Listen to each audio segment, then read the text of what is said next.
This is Thorin, the host of the Grilled series. This will be the final episode in the Grilled series because at the end of this month, November, I will leave Team Acer and I will go and join a site called OnGamers.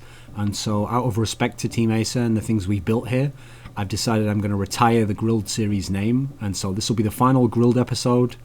But when I join OnGamers, I'll start a new long-form interview series, but it'll have a different name. So for everyone who watches this channel, who's watched the Grilled series, I hope you've enjoyed them, and this will be the final one, so enjoy.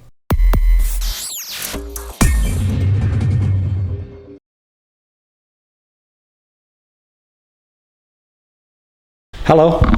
Hello. Okay, I'm here with mTw.NA, and I'm going to do one of my Grilled interviews with him. And the first place I wanted to start with you is when I was doing like my research into your history, you actually were in this team, APictureofaGoose.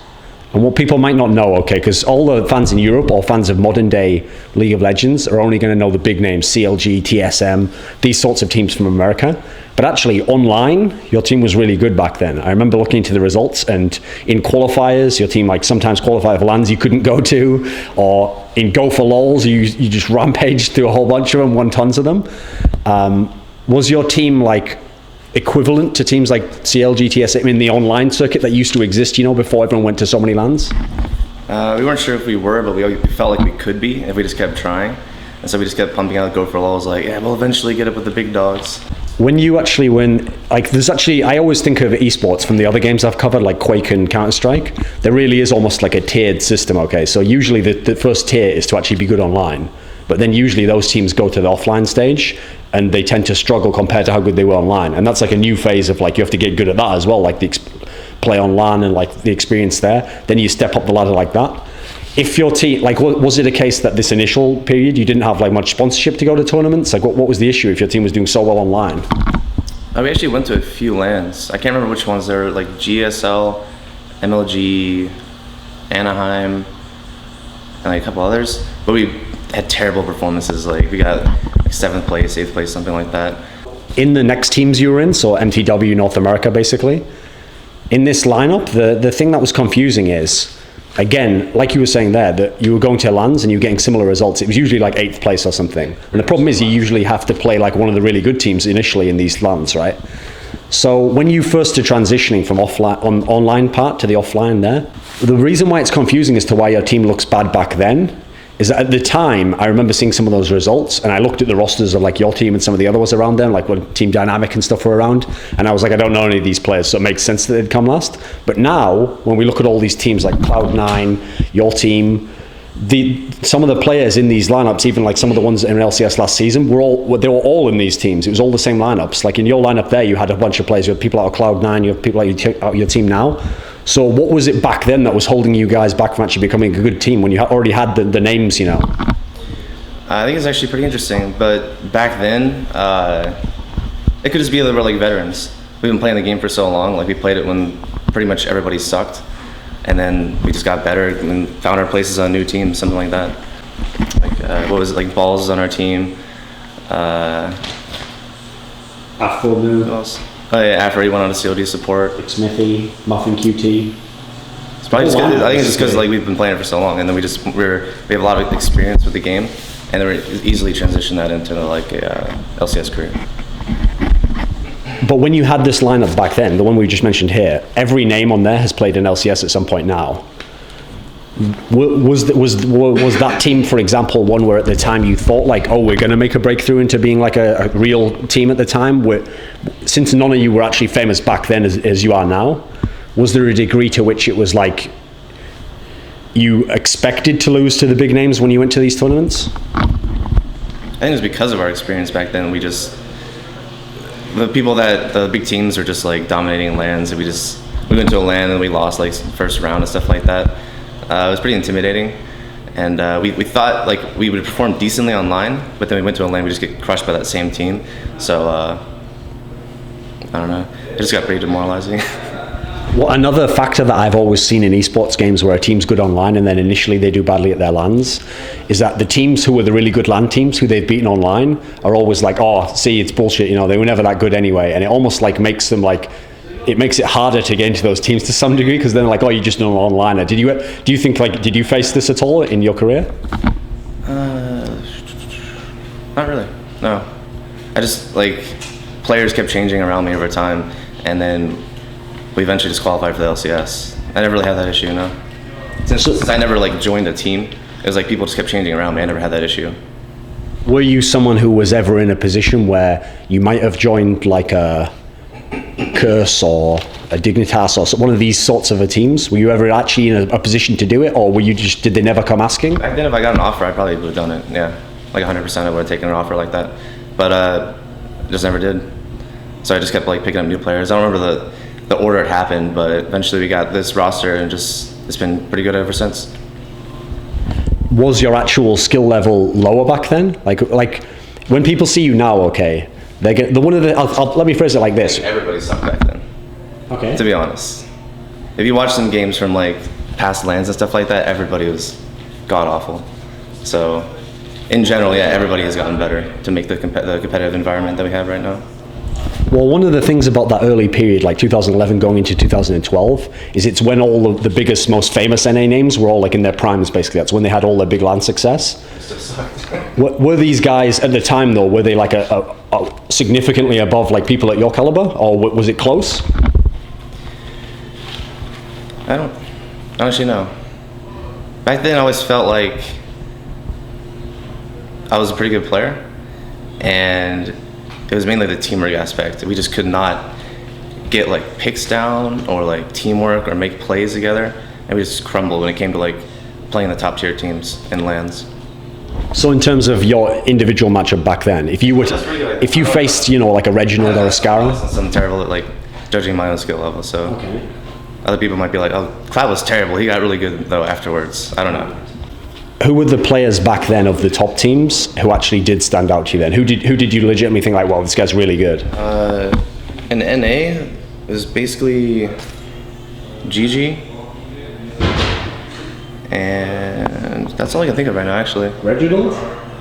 No? Reggie. Scara?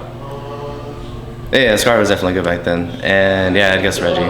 That's about it. That's all I can think of. Okay. And then when I played at MLG Anaheim, COG EU came down, and Froggen was really impressive, and that's about it. Well, that was actually when Froggen was in theory like hitting his prime. Was that era? Was he really like? How do you describe him as a player? I mean, you got to play him. That was like when I first started realizing that if you could just get every single last hit in lane and never die, you will become a monster. Like later on in the game, I think I played like a Nivea versus Morgana or something. And even though it's just a farm lane, like there's no kill potential for either of those champions, he beat me by like 30 CS or something. I'm like, okay, I'm clearly messing up somewhere, you know, like he's farming better than me. I'm like, oh, I need to step up my game. That was something that people used to say about that era in Season 2 with the mid lane. It was pretty much all the best players. You looked on the list and they're all like the monster farmers, okay? Nowadays, we think of it and there's all these assassins played mid. Is it too much of a wild theory to say that's a component as to why you yourself maybe weren't as good or as prominent? The fact that it was the farm area? The most. Like I'm like, oh, there's all these. I need to start farming every single jungle camp, and I got really good at it. And I started like playing Karthus and Morgana and stuff like that, and just get like 270 CS at like 22 minutes or something like that. Ever since that tournament, I realized I need to start doing that. You're always mentioned as like someone who's really good at playing the mages in mid, the AP champions. Was this always the case? You just naturally, you had an affinity for these champions? The only champion I really have like an affinity for is Zed. I just really love playing that champion. If people ask me what my favorite champion is, it's that. And other than that, I just play what's good, honestly. Whatever's OP, I just pick it up. When you were back in this team we mentioned before, like Xmithie, Afro, all these people who later on have had LCS careers at least, did you know any of your teammates were particularly good at the time? I mean, it sounds like they were just the people who you could play with at the time. Did you know any of them were really good, like this guy's going to go places? I never really thought of it that way. I just kind of like try to improve my own play and then hope that reflected in our team play. Never really... No one really stuck out, honestly. But we're here now, so obviously there's something. Do you feel like with this lineup that you got now, where like you're saying, you had some of these players already, but it was like one came in, one came out, and then eventually you got to the LCS period where you had this lineup you have now, roughly. was it the case that there was something special that just like clicked with this lineup immediately? Like if you'd have kept, say, one of the other ones or an old player, would you have still made it to here, do you think? I feel like if we had kept, it's gonna sound like trash talk, but I feel if we had kept Atlanta or Muffin, we would not be where we are today. I feel like they were probably our biggest links, or weakest links. It was mainly the communication, where Atlanta had some issues just like communicating what he wanted to say, and it really just made like our conversations really volatile, and it didn't improve us at all. There was a period in time when you played with Afromu, okay, and he was considered like a rising star of AD, and people thought like, well, he got into CLG but as a support. Eventually people thought like, oh, he could get into a team as an AD. If we just do a hypothetical, if your team stays together but you had Afromu still at AD, what would have changed? Do you think anything? It's actually funny that everyone says that, because Afro and Muffin was probably one of the worst bot lanes that I've played with. In what way? They would either completely destroy bot lane or get completely wrecked, and their communication was absolutely awful. It was, I don't know, they would never say anything when like they both die in a double kill or something like that, and then no one would say anything. So I didn't know how to deal with that at the time. I was just like, how do I deal with a bot lane that doesn't talk? And then eventually, like, after moved on to CLG, so kind of solved itself there. So of some of the players you're with now, I want to talk about some of them like individually, okay? So Xmithie, been around with you, like I said, since these teams way back in the past, but actually of all the names out of this lot, people like Afro, etc. had like hype behind them, but until this season almost, I never saw almost anything about Xmithie. So how did he like fly under the radar, and then suddenly now people like, I think St. Vicious said he was like the best, he thinks Xmithie's the best NA jungler. What did something change about this guy?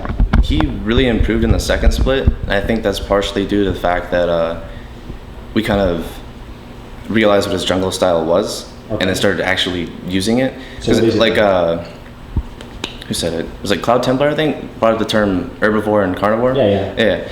And we would have him play stuff like Nasus or just farm junglers, and we never did that well with them. Yeah. And then now we have him play Eve, Jarvan, Lee Sin, just kind of go along with the carnivore jungle play style, and he's just done really well on it. Whenever a team improves a lot in a short space of time, the easy way for a fan to interpret is just look at who was like added that made the lineup change. So the obvious thing people are going to say is, oh, adding BloodWater must have just magically made you guys better overnight. Like you said before, if you'd kept Muffin QT, you probably wouldn't be where you are now. So what did the actual impact of adding him add to the team? Like, did it change what everyone else could do in the team? What do you think? That was kind of a similar like situation with Atlanta. His communication was really it just added like a volatile environment where if we try to criticize something, he'd get really defensive. And in addition to that, BloodWater is just better mechanically. So it's just like in every way, he's better, and it improved us a lot, I think. So on Leaguepedia, it lists that BloodWater joined as the shot caller, and it sounds like, oh, he must be like the mastermind, brains behind the team, but I understand that's not the case. When we were picking up a support player, that was one of the main things we were looking for. And when we mentioned that to, I believe it was Kobe, he started repeating it on streams and stuff like that. And that's the only quality apparently that we have for BloodWater. We picked him up. So how would you actually describe the shot calling in your team? Like how it gets broken up, or maybe situations where someone calls this and another guy calls something later? We usually use like a democratic style where just if something's happening in one part of the map, the people that are on that part of the map will make the calls. And then if we group up, it's usually me and Zuna that will make the rotation calls, or team fighting. One of the things I first heard when your team started to get good, so in the spring split when you had this playoff run, people said that Vulcun had the best map control of any NA team. Do you understand why they'd say this? In the spring split? When you became good, so going into the summer split, okay. After the playoffs, yeah, we got really good at map control at that point. Like we would just rotate, get most of the dragons, but I don't know what changed that. Honestly, just getting better, I guess, as a team. It just to play the game better, you have to be better at map control. So if you get better at that, then we'll perform better. What would you say if I told you that when someone mentioned that to me, that they're good at map control, they said that Vulcun just watches Korean games and tries to like copy things that Koreans do? We watch a lot of Korean games. Our coach is like obsessed with the Koreans. He's like, yeah, we gotta watch those foreign games.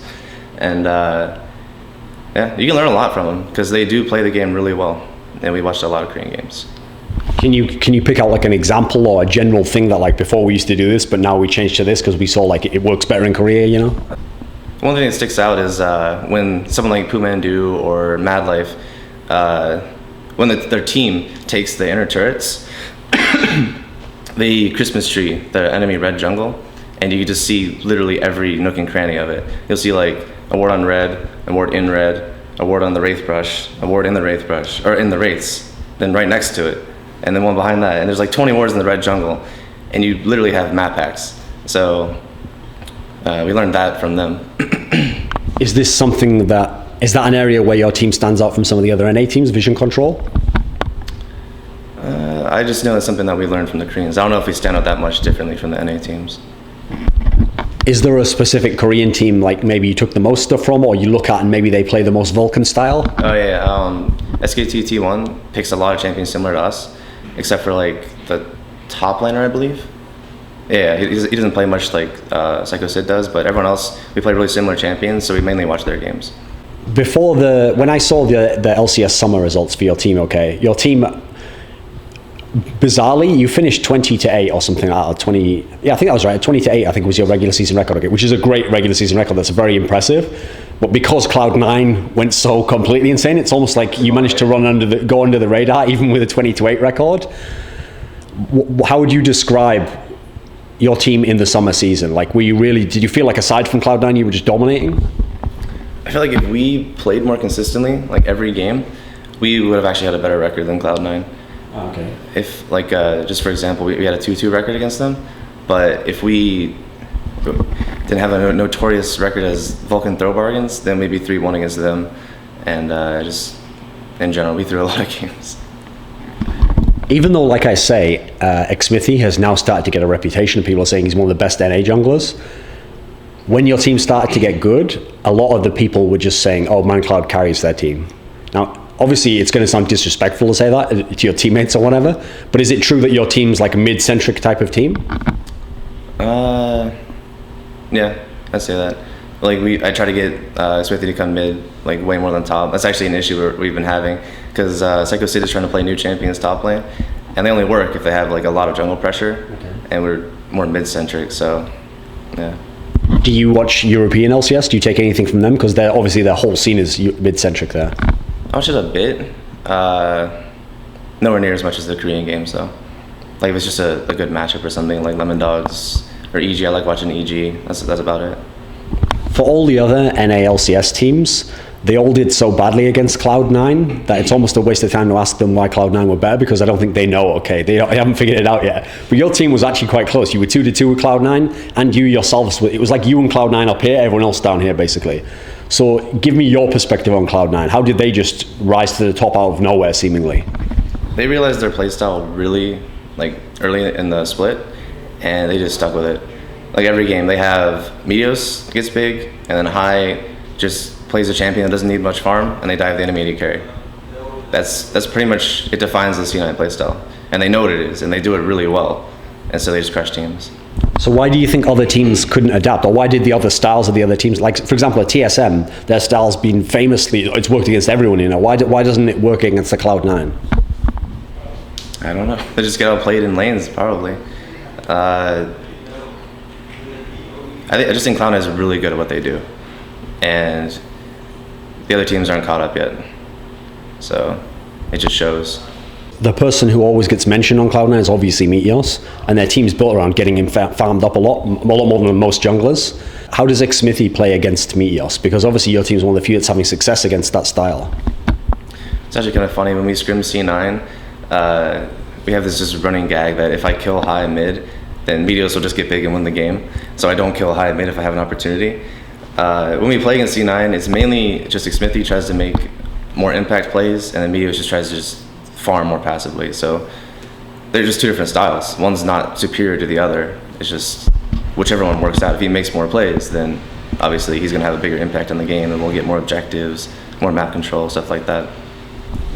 The criticism people actually said, which there's a theory, I think there's some basis to it, behind why they didn't think Cloud9 would do well against, for example, European teams, is because since Europe has all these all-star mid players, the idea was, okay, well, since the Cloud9 style is like sometimes give a buff to Meteos or let him farm some of the mid waves or whatever, then basically you're taking the Cloud9 mid laner, who's already probably going to be a bit undermatched against so like an XDG, xPeke type guy, and now he's at a disadvantage in terms of farm or buff or something. Is there merit to this criticism, do you think? It actually showed in one of their games. I think he was playing Gragas versus Kassadin, and he didn't get a blue, and he just started falling behind a Kassadin with teleport, which is not good. If a Kassadin's free farming in lane, then he's just going to carry the game.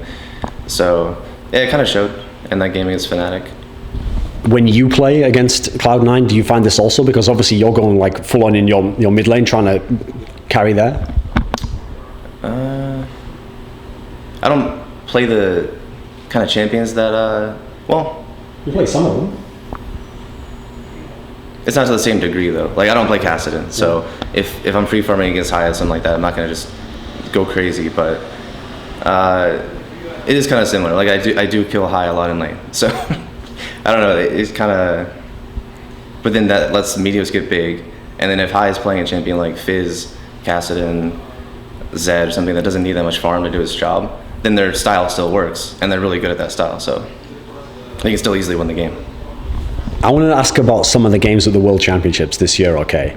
Because when I actually saw which groups each team had been drawn into, I actually was really glad your team was drawn in Group B, because I'd heard all this hype, okay, ManCloud's like a really good mid laner, and also Xmithie's this really good jungler, and then I look at all the teams in Group B, and that's like all the good mids and all the good jungler combos. Before we talk about specific games, just an overall sense, how do you think you and Xmithie handled those all-star combos? I actually think we're a bit outclassed. When we went into the matches, like we may have individually performed pretty well, but I think our mid-jungle synergy is weaker than the other top teams in that group, and it showed. Before like, you, for example, XDG and Diamond, that was one of the hardest games I've ever played. I went like 0-5 and 0, I think, when they were doing TF Lee Sin. Our synergy just sucked, and theirs was on point, so they just completely dominated us that game. What were they so good at? What kind of things did they do that you just couldn't handle? We gave them one like small advantage in bot lane, and that gave Diamond money for pinks. They pinked every one of our wards. I couldn't even push out against a TF. If I pushed out past river, I got ported on by TF, kicked it out of my turret, and I just died. They're just really good at exploiting the tiny weaknesses. From playing against people like xPeke, XDG, are European mids a step above NA mids now? I think xPeke is really good. He's the main one that stuck out for me because he just performed consistently well every single game. Even the game against us where he lost, he was actually beating me in CS at one point, and I found that pretty impressive. But yeah, XDG is really good, and .NA did not impress me. Okay. But yeah, it was mainly xPeke that really stood out. So here's actually one of the problems, okay? Everyone talked mad shit on Ozone after their performance here because they did so badly after being expected to be like the clear favorites who'd make out the group, okay? And everyone, after watching Ozone play Fnatic and Gambit, was like, Dade, you know, what are you doing, you idiot? Like, you're not as good. But they beat you twice. Yeah. So how is this possible? Both games actually killed him in lane, but it didn't matter because they completely out-team played us. There was like the first game where I was Ahri and he was Ryze. Like I killed him, but then our synergy, me and Xmithie's synergy was really weak, and we just couldn't keep the advantage going. Like if you watched our game and then the Gambit versus Ozone game right after, they literally did exactly what we did, but better. They killed Dade, and they just kept diving. They dove him like 6 times in a row and ended up like 0-6 or something crazy like that. Since you've actually watched Korean League of Legends a bunch, people who only saw this tournament are going to think, well, this Dade guy's complete shit. But there was a time in Korea when he was actually doing very well, and that's why he was hyped.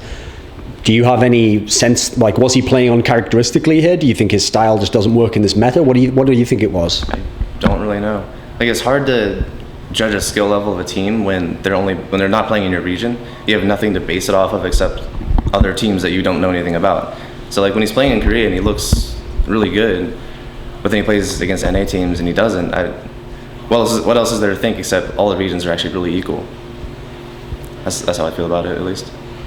When your group was over, did you think Fnatic were going to beat Cloud9? They were definitely impressive. So I wanted to just believe in the Cloud9, the apple pie. So I wanted Cloud9 to win, but I felt like Fnatic was going to. Okay. Do you think the games, as they played out, those 3 maps, were like an accurate representation of both teams?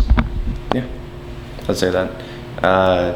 We expected Ahri to be a bit behind xPeke, a little bit outclassed, and then Meteos to get farmed, but Fnatic was able to exploit the weaknesses of that strategy, unlike the NA teams. So they just got beat. One of the problems when I interview players, especially if they're like a star in their team, is that every player from every region tries to tell me that they've mastered like 10 champions or something, like some ludicrous amount, you know. Whereas what we see in a tournament like this, I think, is like when you really have to play, like you have to make a specific pick or a counter pick, then you see where someone isn't that good on a particular champion, or they can't pick it to ban it out from the other team, you know. Did playing against xPeke and his kind of like range of champions he can play, did it impress you? It wasn't really the picks. It was mainly just his play style and how consistently well he does every game. Okay. Like, he just never messes up, I guess, is the easiest way to put it. Like, he's always in the right spot. And then, like, he literally won the game against us with 1 TP play. So I found that pretty impressive. When people saw the teleport play from Soaz and xPeke, they made it sound like they were doing some secret play that no one else knew about and no one practices against. But isn't it usually the case that unless you sort of pull that style of play off perfectly, you're actually probably going to be at a disadvantage from having to take teleport? It puts a disadvantage on the lane. Like, you don't have Ignite. And that's just something we didn't exploit when we played against them. Like, it's usually something we're pretty good at, but not many teams run teleport in NA. So I guess you could say we're like out of practice with it.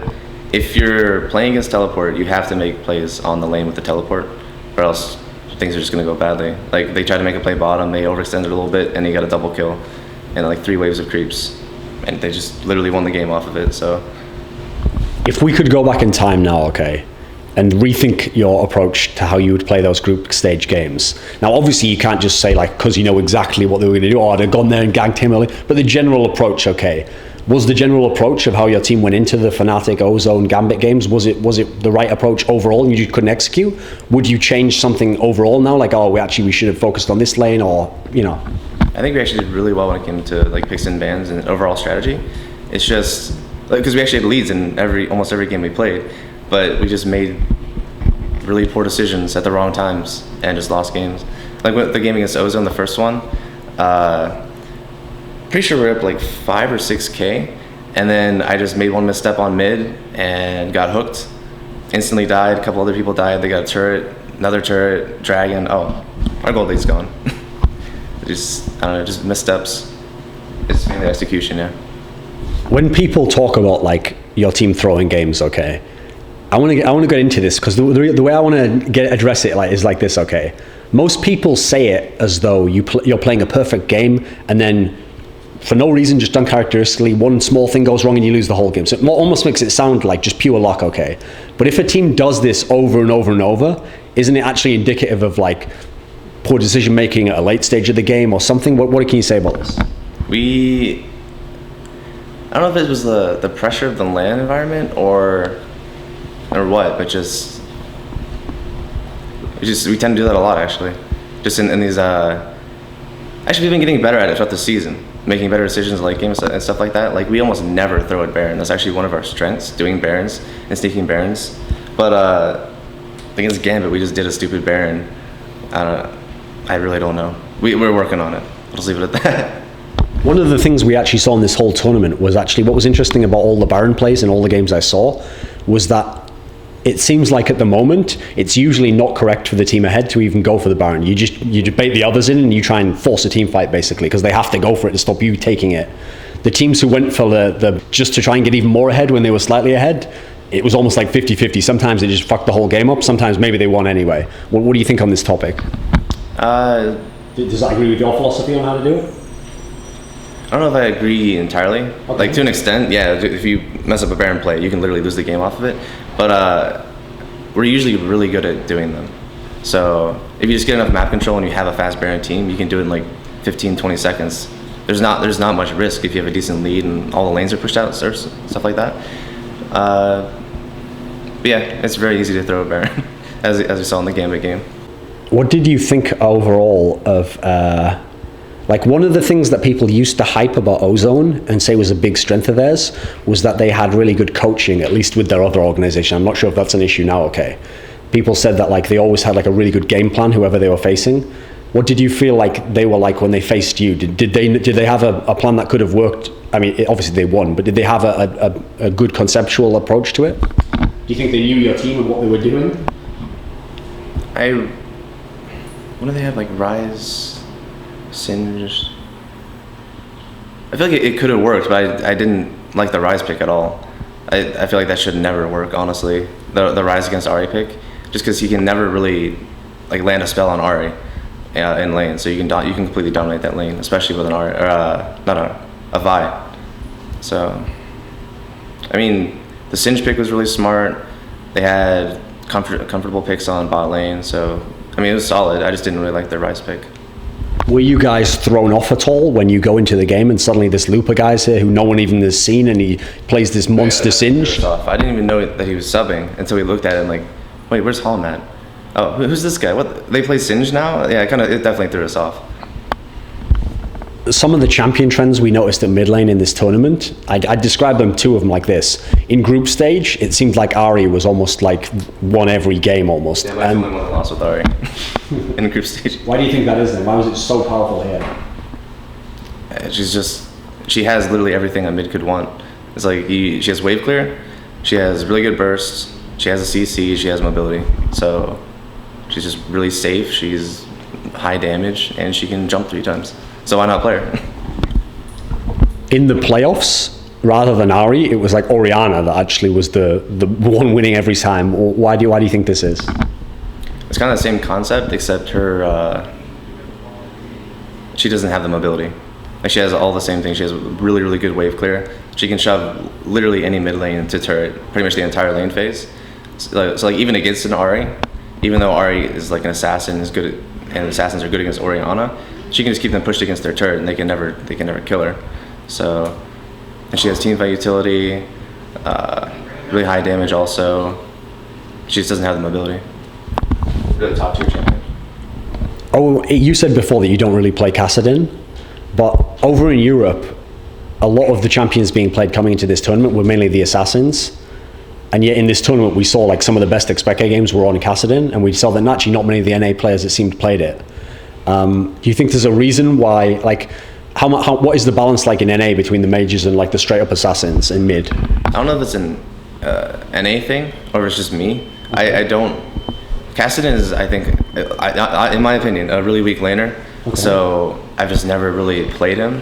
But watching like xPeke just dominate on the champion, just free farming a lane, I don't know. I'm gonna give him a try. I just never really felt like he was that strong.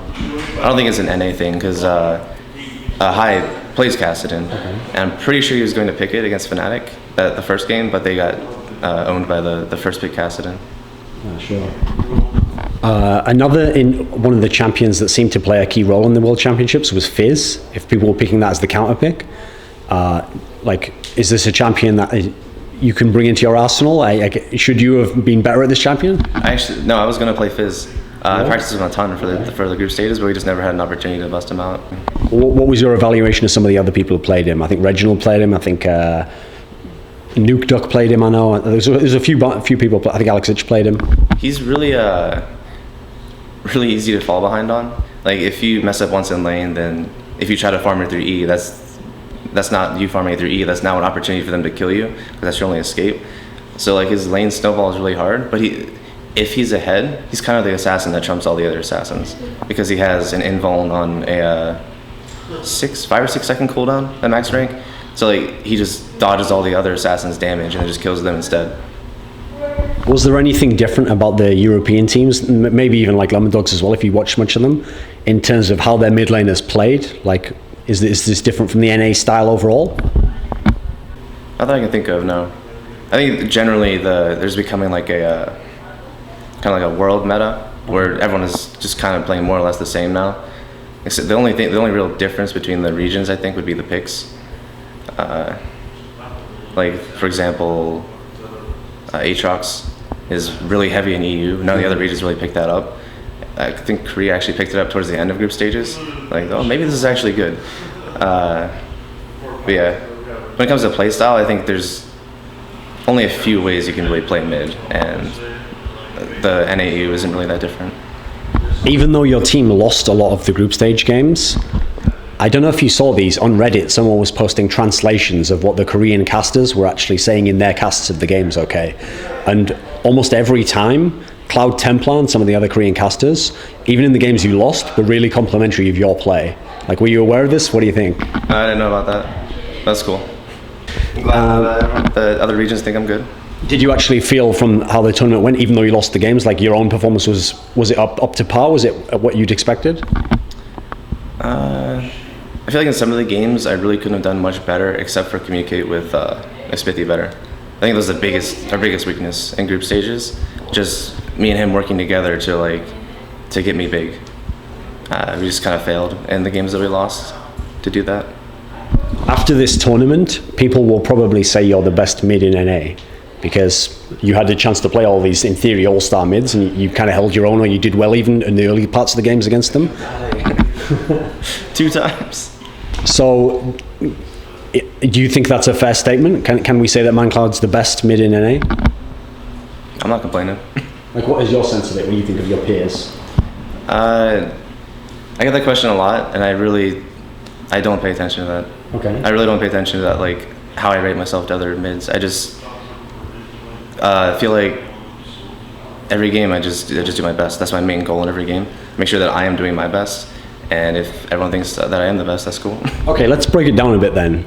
Are there areas where you feel like you have an advantage, or you're at the very least like on par with everyone else in this area of playing mid? Is there anything where another mid does something better than you and you think, I have to catch up to him, or he is better than me at that? If you break it up into like what every player would do, it would be like farming, team fighting, skirmishing, I guess. Okay. Can you think of any other qualities? I don't know. Yeah. I feel like in farming, I always outfarm my opponents. That's one strength. Skirmishing, I'm really good at skirmishing. Like me and Xmithie are actually really good at skirmishing. We win most of them. But then when it comes to team fighting, I think that's probably my biggest weakness. So there's that. When you say that, 2 things come to mind. Like the first one is when you say you were really good at skirmishing, what did you think of Fnatic in this sense? Because that's almost like Fnatic's key strength, it seems. Like they find the times when like vision control's going for the other team, and then they set up that little like initial fight where it doesn't have to turn into a team fight, but they can get the kills and get out. Yeah. I think they're definitely better at it than us. But well, as a team, I think me and Xmithie are definitely on par with like mechanical skill and actually doing executing the skirmish. But when it comes to like knowing where to be and getting map control before the skirmish even happens, I think they're definitely superior to us in that. But when you say that you thought maybe team fighting was your weakness or a weaker element of your game, doesn't this play into losing late game because it's going to be all team fight? Yeah, kind of. Like the best example I can think of is when we were against CLG and we had this like 10k goal lead or something ridiculous like that, and all we had to do is just push bottom and get the inhib, and then push top and get that inhib. And I was just trying to like get a catch or something. I just got caught, and then they eventually came back. So I don't know. I tend to do that a lot, but I've been getting a lot better at it. What did you actually think? Since I know you watch actually Korean League of Legends, and you mentioned SK Telecom are a bit like Vulcun in terms of the picks. In that case, you must be able to give me a good answer on evaluating Faker at this tournament. He's a beast. He wasn't overrated in any sense? I don't think he was overrated at all, really. Like him and I think that's the biggest quality, honestly. It's the mid and jungle synergy that works really well. When we were scrimming them, like I would lane against him decently. One time I actually killed him. It was Oriana Zachary. This is one time I actually killed him. Okay. But then he came back, and then they knew I didn't ward the right brush. So Bengi walked in there, Gragas ulted me back. They instantly killed me. They took turret and they got a dragon. So like, it's mainly that the synergy is ridiculous with these top tier teams. Oftentimes, a lot of the really, really high-skilled players in League of Legends, it goes hand in hand that they have quite an aggressive style of play. But I actually noticed in this tournament, Faker almost like changed the pacing of how he would play mid lane, depending on how his team was like ahead or behind. Yeah, he had to adapt. What do you think? That's pretty important overall. I don't think better you are, the more aggressive you play. You have to be able to adapt to the situation. Like if you, even if you're like Ahri or something, sometimes you just have to let your team make plays elsewhere and just wave clear and play safely and use your ult defensively. It just depends. So in the Fnatic-Royal semi-final, one of the things where when you looked on paper, people thought to themselves, okay, well, Fnatic has a clear advantage in mid lane here because they've got xPeke, and at the time he's going crazy in the tournament. Meanwhile, no one really knows that. Well, we know that now. Okay, you knew that anyway? White's even used to play on the NA server a couple of years back, and he was really good then, so if he's just been doing nothing but improving, then obviously he's going to be really good now. And we actually scrimmed him a few times before the games. And had he shown that sort of form in those games? Yeah. Okay. They're really solid. They didn't think that they were that good. We were talking with Tabe, and he's like, yeah, maybe our win against OMG was a fluke. And it's like, no, you guys got this. You can beat them. It's all right. In that case, how would you evaluate what happened? Because some people are just going to think, oh, either White's had the game of his life because they're expecting xPeke to win the mid lane, or xPeke just bizarrely they don't understand what happened there. So how would you evaluate what happened in that semi between Royal and Fnatic? In mid lane, I can't remember enough of the mid lane. Okay. I don't know. I can't remember the picks. It was like, I know he played Ahri like a couple times, but oh, that was when Oriana was really huge, wasn't it? They probably just didn't know White's played Oriana. She's a really like high impact pick, kind of like if I had to rate it, it'd be like the two top tier assassins, Zed and Ahri, and then if you're not going for another assassin, it'd be Oriana, it'd be the top tier mid, and I guess they didn't know he played it. They left it up and he took it like 2 games and just dominated with it. So there was a time when Reginald was considered one of the absolute best mids in the world because he was like the best in NA at a period in time, okay? And so before this tournament, jokingly, people made these highlight videos where they put like Faker on Zed, and then you go to Reginald on Zed, making a misplay, obviously, just as a joke, you know. But isn't it the case that if you look at some of the absolute god tier Koreans, and then you compare them to the best player in another region, the best player in another region will be very good, but there's some sort of a gap still, right? I don't know. I never really felt that way before, and then I think that this tournament actually kind of confirmed it for me. The regions are really close. Okay. I think there's individual players like Faker who definitely lives up to the hype, and he's really good at like everything he does. But like in general, I think the region's actually really close. Since everyone's gonna say how good Faker is, and he's showed such diversity in what he can do in this tournament, can you pick out any potential weakness he has? Is there any area where he's like mortal? I don't know. He's good at all the qualities that I was talking about earlier. And he even has like another quality that I don't think I have, is the no hesitation kind of thing, where he just kind of, like, there was even one where it backfired. He was playing Ahri and he was trying to kill an Elise. I can't remember what team he was playing. And he just R'd over the wall, tried to blow him up, and instantly died. Like, if it had gone ideally, then they would have just got a free kill just instantly, no hesitation. And it's something like, if I was in his shoes, I wouldn't have done that, just as an example. So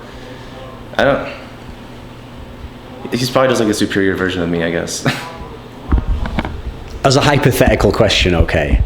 So let's say we were your job was to build some kind of team that the whole point is we're gonna defeat whatever team Faker's on. What would the right approach be? Even if you can't beat him, think of it like the NBA, okay? If someone's a really sick offensive player, you can't really stop them scoring, okay? But you can limit them, okay? That's your best chance to make it really hard for them. What would you do against someone like Faker to try and make it really hard for him? We gotta kill Bengi. Okay, that's it. Just take him out. Yeah. And just make him have some new jungler to have synergy with. So I think that's pretty huge. One of the downsides of the format of LCS at the moment is that you only get one major international tournament in an entire year. And so, in theory, you have to wait like one whole year to find out, did we change, did we adapt enough to face the teams next time?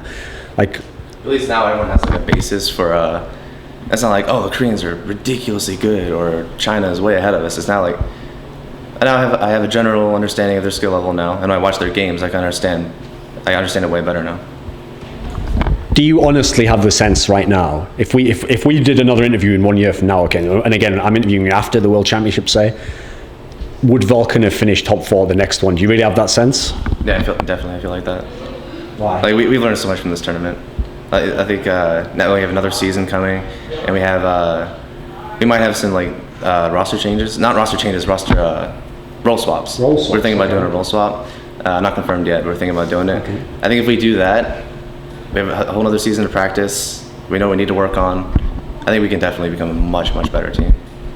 One thing someone's going to say, who is, especially the non-NA people who watch LCS NA, they're going to say, okay, so this season, Cloud9 and Vulcun, the other teams couldn't adapt to them, they couldn't figure out how to beat them. But next season, there's no way they're going to run the table and just dominate everyone again. You know, the other teams will make changes, they'll get better, it'll be much closer, or even they'll get overtaken. Are these people wrong?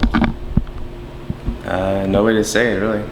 There might even be some new team like TBD or the Quantic Gaming that just takes everyone by storm. That's what Cloud9 did. You just never know. Do you get the sense? Now, when I ask this, obviously, it's hard to ask you a question about people possibly leaving your team, because since they're in your team right now, you're not going to want to say it, okay? But as a hypothetical, if we took you out of the equation, so you're not thinking of yourself as ManCloud now, you're just an observer, but knowing what you know. If we looked at the rosters of Vulcun and Cloud9, at the next World Championship, Cloud9 and Vulcun will have the identical rosters. None of them will have been poached by TSM or CLG or Curse. Do you really think this will be true? I think it's definitely very likely. I don't see any changes anytime soon to like actual players. Like I said, we were just thinking about maybe doing a role swap. That's about it.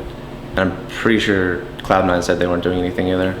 So unless there's like some massive flop in the LCS where just nothing works out and we're like 0-5 again, like how we started this season, I don't see any changes. It's hard for fans to evaluate in a short space of time how good a player actually is, okay? So usually they tend to just rely on the big names, okay? Because the big names tended to have gotten there from being very good at some point in time, okay? So even if they're not as good now, we still remember like, oh, maybe they have the potential to be very good. When people look at your two teams, they don't really see players that we think of at that stature yet. There's no one in your teams, okay, that we think of as like a double lift or something like that, because these guys have such a big reputation. Is that just a mistake of like fans not being able to see what's going on and not being able to see the scrims and stuff? Like really, just pure skill-wise, are Cloud9 and Vulcun rosters comparable to all the other rosters in just on skill, not like superior strategy? Like what? Like I guess rated like terms of mechanics or something like that. Yeah, I think we're all on par. Then when you look at these other teams, it's not just easy to say, okay, someone like Cloud9 or someone like Curse, they have good players from the old school, you know, but they're just strategically, they don't know the right approach. You think even in terms of skill, they've been eclipsed? Are you talking about all the other teams? Yeah. I thought you were talking about just Cloud9 and Vulcun. Comparing your two to all of them, you know. Because it would seem like a lot of the all-stars in some of the other teams, you know. I think with some of the other teams, like now, like it's the bottom four or whatever, you'd have to like pick and choose individual players. I think there actually is there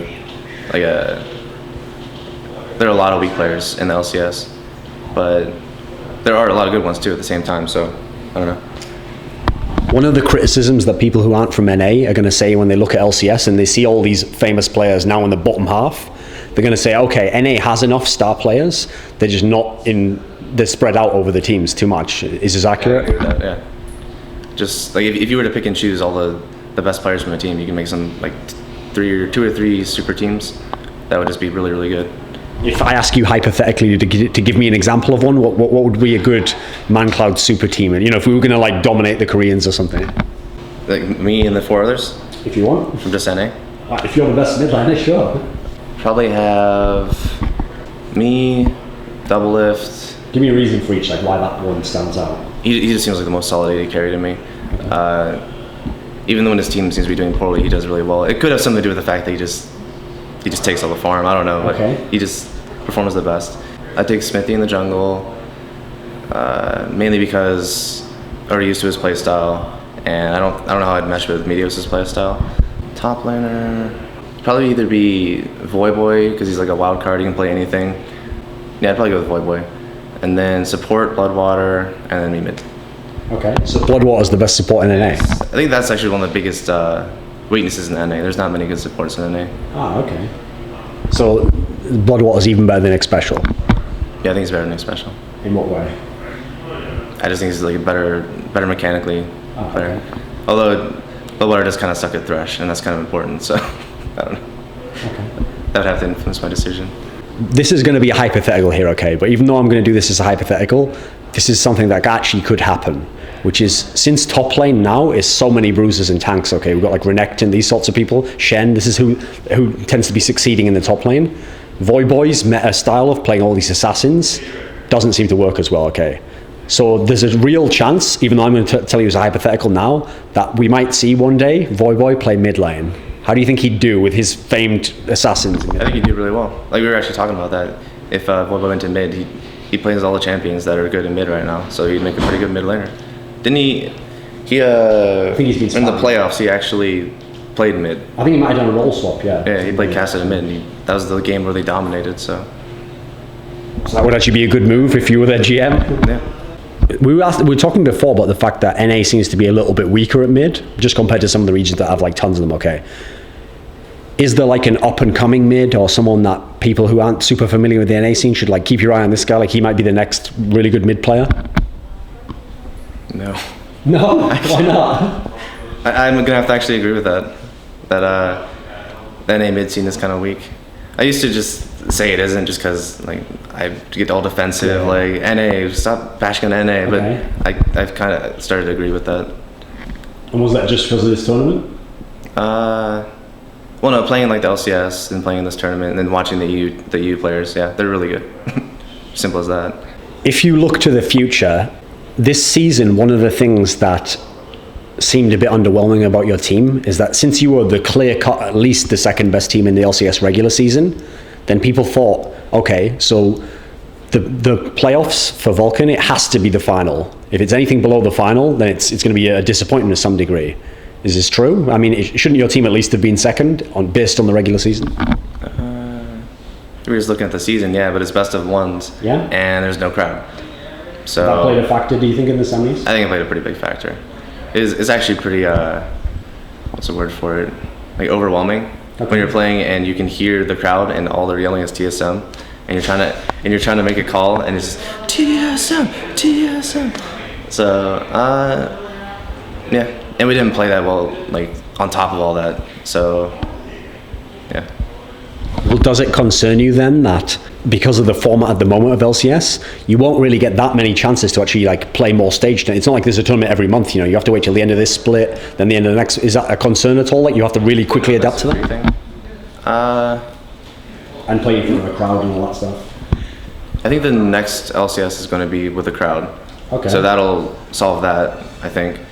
And then the only real way that you can practice best of threes is in scrims. So I think we're actually planning on doing that. All of our scrims in the next season are going to be in best of three format because it's more try hard, essentially. Like, it might not be the best word to describe it, but they're more try hard. Yeah.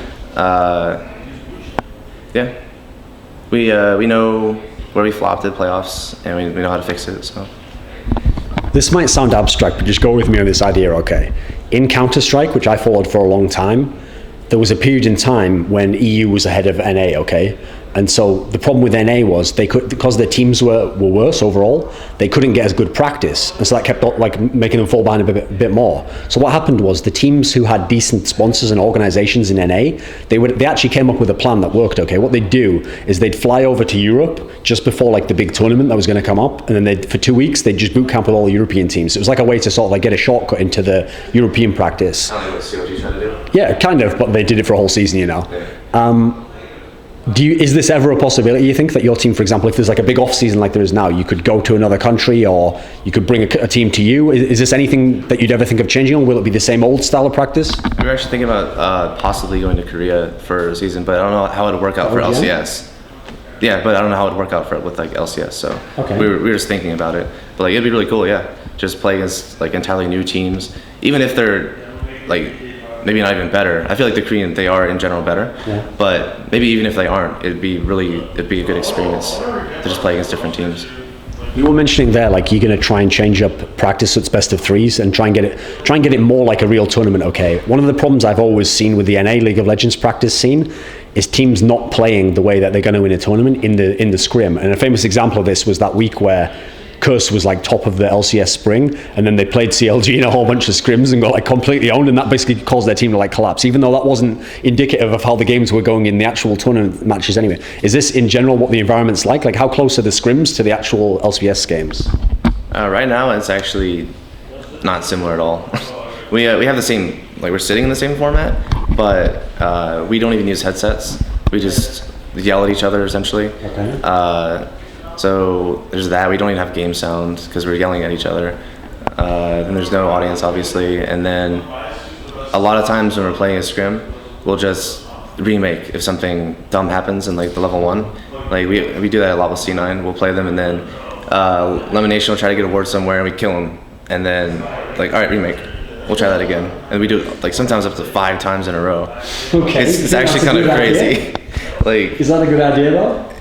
If I'm sure they're getting practice in the level 1s, like, oh, that does not work. So we can't do that in a real game. But it does kind of waste time, in that you're not playing enough real games in your time frame. So I think it's definitely flawed. I once heard a statement, okay, it was actually by Jatt, talking about when he used to be a player.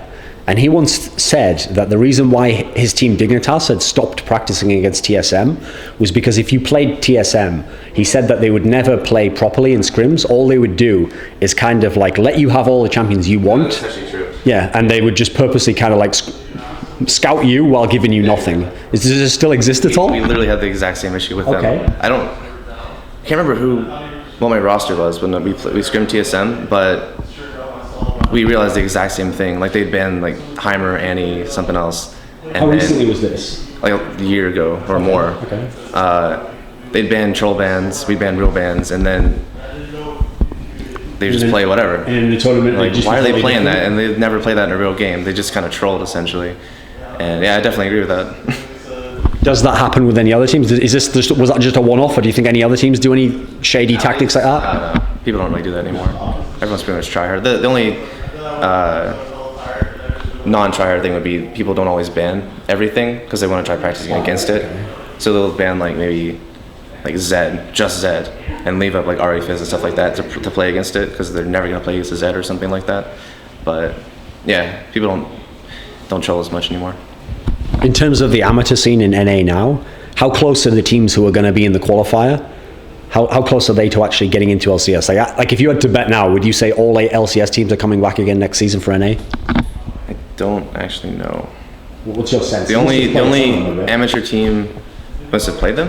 No? We don't play any amateur teams. But I've watched Complexity play, and they seem really strong. I can easily see them beating like Velocity, for example. Okay. But other than that, I don't really know. Because they're even having roster changes. A lot of the amateur teams, I'm pretty sure they're having roster changes, so I don't even know their full roster. Even though I can get why you wouldn't play them, okay, because you want to play better teams, is there not a degree to which that's kind of bullshit? I mean, at some point in time, you had to play a team that was better than you, that could have turned you down for practice. Doesn't the scene have to grow by people helping the others out? We only really play like 2 teams. Okay, who? We usually played like CLG and C9. That's about it. For the past 2-3 months maybe. How can that be though? Why would you not play other teams? We just, I don't want to sound like elitist, but we just don't really feel like playing those teams. Like we feel like we get the best when we play against C9 because it helps us like dissect their strategy and get better against that. And it's important that we do better than them. And then CLG, we just kind of made like scrim partners, I guess. Okay. It's like the closest thing we have to a brother sister team. Yeah. Oh, so that's actually, because I know that's actually real then, the relationship there, because I mean, some of the players used to be like CLG Black and stuff. It's not because of the CLG Black, but maybe it is. I don't know. But we've kind of made them like our scrimming partners, and then yeah, that's really it. It was mainly C9 and CLG for a couple of months while we were preparing for playoffs and such. So when you say that, okay, CLG Cloud9, and you don't think you really get that much from playing the other teams, okay, immediately the name that jumps out is TSM. I mean, TSM were the champions of the last one. They came second in this one. Wouldn't you do as well? Yeah, we scrimmed TSM too. Okay. Yeah. I just forgot. That's my bad. That's okay. Okay, I have a theory I want to put to you then, and feel free to disagree completely, okay?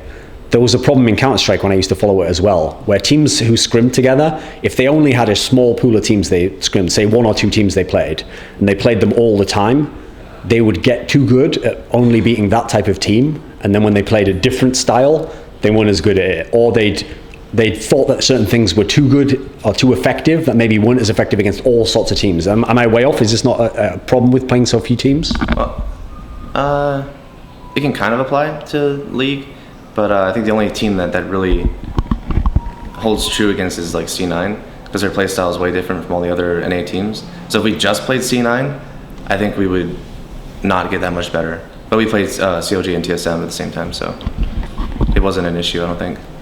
Since you said SKT is the most Vulcun-like of the Korean teams, which of the Korean teams is the most similar to Cloud9? I actually don't think any of them are. No? Is there really a European team that's like them? Probably Fnatic, actually. Okay, in what way? Just because of how well they like dive the backline. Okay. Just watching Fnatic play, like they're really good at team fighting, and they have a similar kind of champion pool. But the only difference would be C9 doesn't get as big as Meteos, I would say.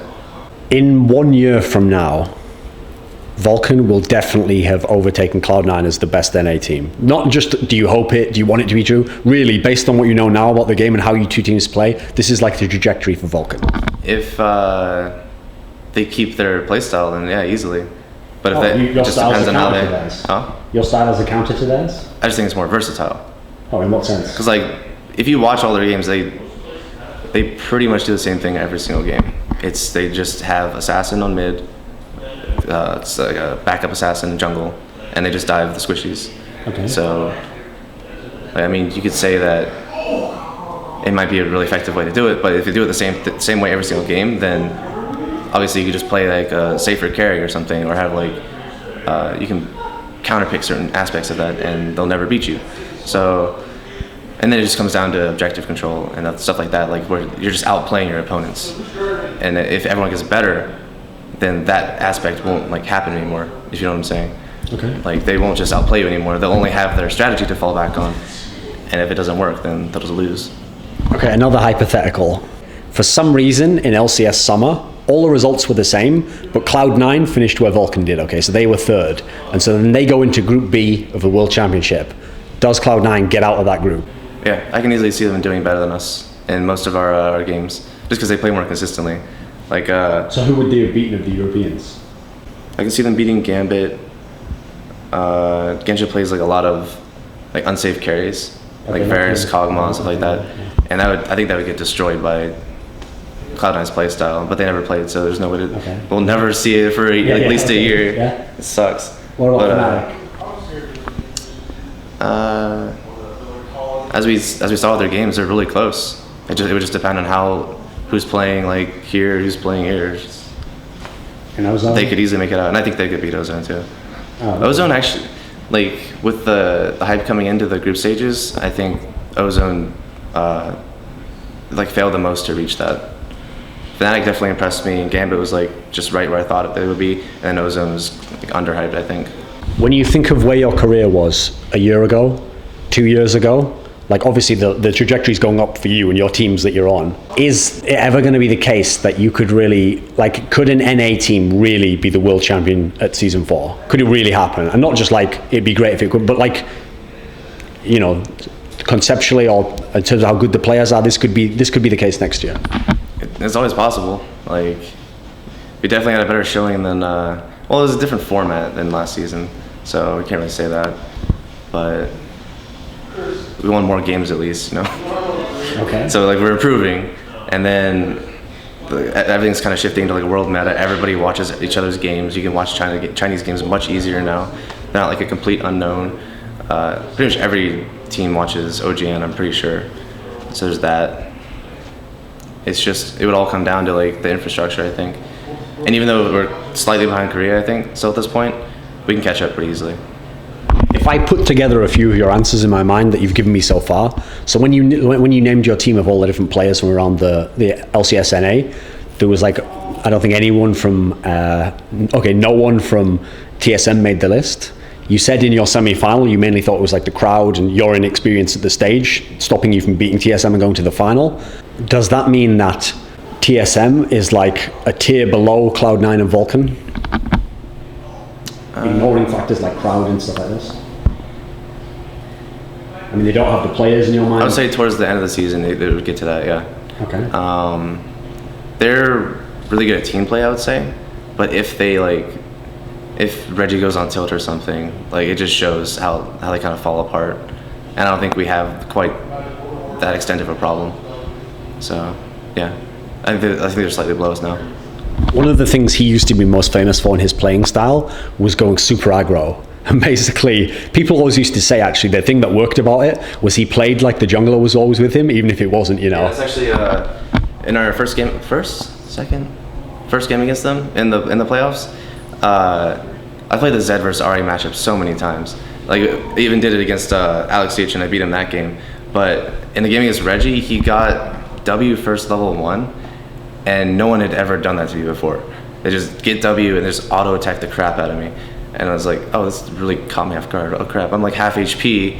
He's getting level 2 soon. And I got pushed up to my turret, and like, this just really aggressive. Like, that's where that kind of, everyone like says that about Reggie, that kind of showed there. He just went crazy level 1. I didn't even know where the jungler was at, if he was like gonna level 2 gank me or something. Okay. But like, he got W level 1, just like pushed me in a turret. I'm like, oh, well, I'm gonna lose lane now. The criticism people always had on the flip side of that about Reginald, though, was they'd say because he's going to play this super aggressive style, first of all, nowadays, the odd one nearly is always at his lane, like helping him. But also, because he's going to go so aggressive, like you see the Asian teams, they tend to just like camp him, or they play as though he's going to do that, okay? And it shuts it down to some degree. Is this the style you have to play against Reginald? Yeah. It's actually pretty easy to gank him. But like, that game just caught me off guard, and then he had a lot of pressure on me the entire laning phase, and they just kept it up, and they won off of that and a few misplays. Did you get to scrim against OMG? We played OMG a lot during the group stages. They're actually really fun to scrim against. What did you think of Cool? Cool's really good, but I actually outlaned him in pretty much every scrim. Okay. So, but like, what were his best champions? He played Ori, Fizz. Okay. Syndra, in maybe? scrims, it was like Ori, Fizz, Gragas. I think that's all I really remember. Okay. And there was like one game where I wanted to try Quirky mid and see how it does against Fizz. And it's really unfortunate I never got to use it in the group stages because I killed him 3 times in lane. I was like, this is really good, but we never got the chance to use it. In this tournament, we actually saw a surprising amount of Gragas, but it actually didn't really prove to be that effective. Even Faker couldn't win with Gragas, it seemed. What did you think? mTw.NA did really well, right? In the groups, in the playoffs, yeah. Why do you think? I don't know. Before, I always thought Gragas was like terrible. Yeah. And that was when everyone made Deathcap first on him. And that's when I played him, like, okay, I'm done with this champion. Because if you mess up one ult or anything, you're just useless. You miss anything. But then I saw Faker do the Athene's build. I'm like, all right, I have to try it. So I've literally played like 30 games of Gragas in solo queue, and I've been dominating with him. So I think it's really good, but I don't know why I did so poorly in the group stages. Like, I don't know. He seems really strong to me, but it did have a really poor win record. I don't know why. One of the things people say about Faker is that because he's just so good as a player, his builds even can be a little bit wacky compared to what like would be the standard safe. But is this true? What does he do differently? That's actually something that I've said about Korean teams in the past, where everyone's like hyping them up and like, oh, Korean teams are so godlike. I'm like, do you realize he just built Sork Boots, Haunting Guys, Athenes on Oriana, right? Why would you ever do that? It doesn't make any sense. And like, oh, he's a god. You have to understand. That's okay. The build is perfect. I'm like, no, there's flaws there too. He does build kind of randomly sometimes.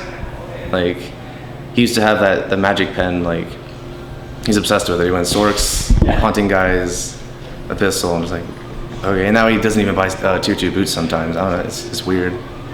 Do you have any idea when they do these weird builds, can you even get into their head as to what they're thinking to do this? Is there a logic to it? I really don't know, because like sometimes I'm looking at it, like instead of buying that blasting one, you could have just bought Sork Boots and you deal more damage because they have no MR. But I don't know. Sometimes you're just not in your best mind when you're in a game. You just don't think about it. Like one time I bought 2 DFGs. Okay. I'll see. Just not even paying attention, just as an example. They might just think, oh, I'll just get this because I can get the high tier item faster or something like that. I don't know. So even though, like I mentioned, okay, people who aren't from NA or who only watch LCS, that's their only experience of professional League of Legends, they might think because of your team rising up through LCS, oh, you're a newer name, you haven't really been around the scene as long. But like I mentioned earlier in the interview, you've actually been playing as long as some of these top tier pros that are very famous names, okay? Does that mean if someone's a rising star, okay, it's possible that even though they're good now, they have tons of potential still to develop into? How close are you now to like the best that mTw can be? I mean, you played the game for so many years. How much better can you really get? I think I get better in like pretty much every game I play. Honestly, I'm always noticing new things with how I play. Like, why am I pushing lane right now? I'm just gonna get ganked. Like even basic stuff like that I don't even realize until a month ago or something like that. Like I could just freeze this lane right here, and then stack it up, and then kill them at 3 or something like that. I'm constantly realizing new things that you can do, and then there's like build paths, new champions like Gragas that I used to think sucked. I don't know, always improving. I don't think I'm like near my cap or whatever yet. As a mid laner, do you like the changes that they made to jungle in Season 3 and the effect that had, as opposed to, we were talking before about the farm heavy style of mid laner and all the jungle guys with the supportive tanky guys? It's still, to keep the CS advantage, you're pretty much gonna have to do jungle camps. Yeah. It's just a little bit harder now. So I don't think it actually affected it that much. Oh, okay. But definitely affected the jungle a lot, because the farming, like Maokai, Skarner, stuff like that, there's the crap now. No one plays them. Everyone plays like either Carnivore or like Nocturne, Nasus, and like the really, really fast clearing junglers if you're going for Herbivore. See, the interesting thing is, no one in Korea plays Nasus in the jungle. Why do you think Korea just doesn't play it at all? Meanwhile, Meteos 10 times in LCS. Like that goes back to what I was saying about Aatrox. I think Aatrox is really good. If you make plays early with Aatrox, like you can just do ridiculous things like diving level 3 and then getting out safely. He can completely snowball a game, and then he gets to the point where, because of his passive, he can 1v1 like the mid laner or AD carry, and can pretty much single-handedly win a game. But he also snowballs the reverse effect. If you lose your passive early, you can just die. Yeah. So I think he's really good. But I think the Koreans, because they saw the fact that he'll lose his passive early and die, there's like, oh, he's not good. He just won't play him. They might think the same way about Nasus, where like he's not that good at ganking. So if he doesn't get ganks off, then he's useless. Yeah. But Meteos takes that champion, and he goes up to his top laner in the 2v1, helps him farm, and does wolves, does it again. Oh, mid die, let's farm that too. And he becomes an unkillable monster. And then in team fights, you have this Nasus that's destroying your AD carry, and he's coming from the jungle. Yeah. So it's kind of like a regional difference where they're like, I just don't think it'll work, so they don't bother to try it. If for some reason tomorrow you can't play mid lane ever again in your career, but you're allowed to pick a different position, and that's going to be your full-time position now, which one could you actually be good at, like starting from tomorrow? Is there one? I'd just switch to AD carry. I mean, it's just I could just take all the farm, and I still have an excuse for it. Yeah. Okay. It's like, oh, you're taking all the farm? Yeah, I'm AD carry now. Sorry, I just kind of went from mid to AD carry. Plus the champion, I like playing those champions. I don't know if you looked at like much of what I played in the past, but I loved playing AD mids. I played a ton of Tristana mid, Ezreal mid, Corki mid, and then I don't remember why I stopped, honestly. Why do you think in general those went away? Because there was a period, if you remember, when people used to play these double ADs, and now it's all assassins or the APs. I think we specifically stopped doing it because Nunu got nerfed, and Nunu jungle was actually a really big aspect of that. I know it's probably because of the OP mids. You have to play them, like Zed, Ahri, Oriana, stuff like that. If you don't play those when they're up, then you're just at a disadvantage automatically. So when I watched the analysis desk and Doublelift was giving analysis, mainly he was talking about AD carries for obvious reasons. But his philosophy on League of Legends is that when there are really OP champions, you must play either the OP or the counters to the OP. And he reckons it's like inexcusable not to do one or the other. Like if you can't play the OP, at least learn the counters. Is this accurate as a way of playing the game? If you're really, really good at some other champion who isn't either of those, is that still viable? That's how I feel about it. Like if something is just broken, you have no excuse to not play it. If you want to be competitive, like I used to suck at Ori, and then realized that she's actually really strong, like top 3-4 in mids probably, and so I just just practice every time in solo queue, and I have to be able to play her if I need to play her. Now, I always like to at the end do like a hypothetical question. And so, since I know you know about Korean League of Legends, it's going to go like this. Aliens come to Earth, they kill everyone in Vulcun except you, because you know, you're like the best player in the team, so don't worry about it. So what they do is they want to remake Vulcun, but this time, instead of like the old thing of like, oh, Vulcun they're just kind of like copying Koreans, Vulcan's literally going to be Koreans. It's going to be mncloud and 4 Koreans. You get to pick the Koreans, but the thing is they have to be the closest match to the player that they're replacing. So who do you want and why? Oh god. Most similar I'd say to Psycho Sid would be probably Insec, because Insec's been playing like nothing but tanks and like utility, so I think it'd be most similar to Insec. AD carry, Zuno would probably be closest to Piglet, because all he plays is Caitlyn. Okay. We just make jokes about all he can play is Caitlyn, so all Zuno can play is Caitlyn, so we'll go with that. And BloodWater is probably closest to Pumandu. That's just the first one that comes to mind, because they both have really, really good Zyras. That's like their best champion.